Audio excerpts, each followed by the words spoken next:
Good afternoon. Thanks for tuning in to Dear Sybersue. I'm Susan McCord. Today's topic is signs you deserve better in your relationship. It's always really important to embrace self-worth and have boundaries in any partnership. Are you experiencing sadness or loneliness in your relationship? Is it hard sometimes to be at home because you feel a disconnect or very uncomfortable in your home environment? Has something changed between you in the last year? It's very important to pay attention to any small changes as well as big changes in a relationship. Because we all evolve at different stages in our life. Sometimes we're lucky enough to be able to grow together as a couple. Sometimes we grow at different stages. If this is happening in your home right now, it's time to transform that pain and sadness into gaining strength, emotional strength, because you need to have that to be able to move on and discuss things with your partner. If there's problems on a constant basis in your relationship, it can shut you out. It can shut you down. So what are the signs that you deserve better in your relationship? Number one, you feel unappreciated. You don't feel heard. You feel that your partner doesn't listen to what you say about anything or care a lot of the time about things you do for them or things you do in the home. Number two, your partner is emotionally unavailable. This causes you to shut down because you keep making efforts to try and bring them in and be there for them, but they just shut it down. So what happens is you become a mirror image of what they're doing. So you both are not contributing to the relationship and you're shutting down. Number three, the intimacy between you as a couple is limited or non-existent. The romance has basically left your relationship. Number four, you start to dread coming home.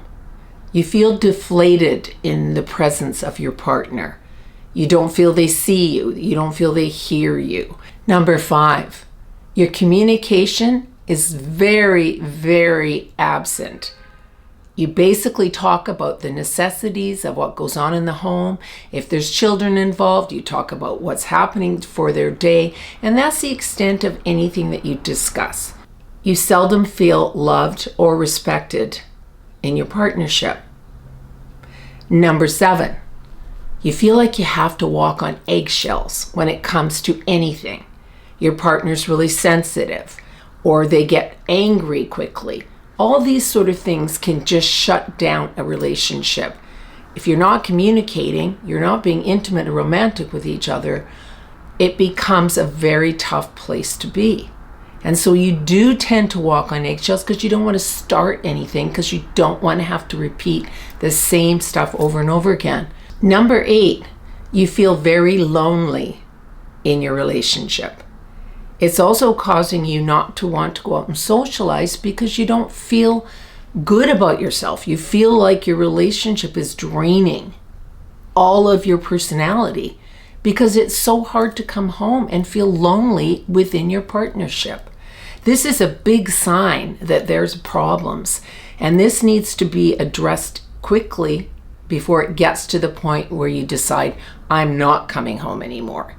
And this is something that a lot of couples take way too long to figure out. And number nine, you've tried for a long time trying to compromise on finding a way that your relationship can keep evolving and the love can be nurtured. But every time you try to do something, it doesn't work. It's like your partner doesn't want to be a part of the conversation or a part of the solution. So after a while, you say to yourself, what am I doing? This is becoming something that is just not working anymore. I don't know what else to do. So you feel even more alone in your relationship because you have given time and energy to trying to repair the damage. This is what happens so often is people don't give priority to this, become complacent. They don't add to the relationship. They let things go. They let themselves go. You always want to be the best version of yourself for you and for your partner. There's no room for this letting everything just go to the wayside. This is why relationships dissolve, because people become lethargic. They don't put the energy in to repairing some of those irreconcilable differences, making things better for their partner to come home to. It's a reciprocated effort. It's not one person's job to fix the relationship. This is something that you have to do as a team. And that's why it's called a partnership, because you're supposed to both implement love and romance and all the other things that go with day-to-day relationship issues. You should always be there for each other. If you shut the door on trying to build your relationship, there's nowhere for it to go but to crumble. And these things can be fixed. But the majority of people just get to a point where they just lose interest. They've let things slide for so long, it almost becomes irreparable. It's really worth the time and energy put in to keep your relationship in smooth alignment. You want things to just keep going in a nice pace.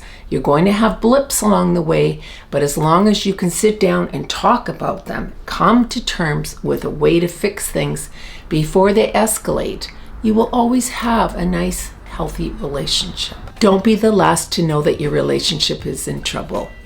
There's so many tools and resources out there today that can get you back on the same page within your relationship.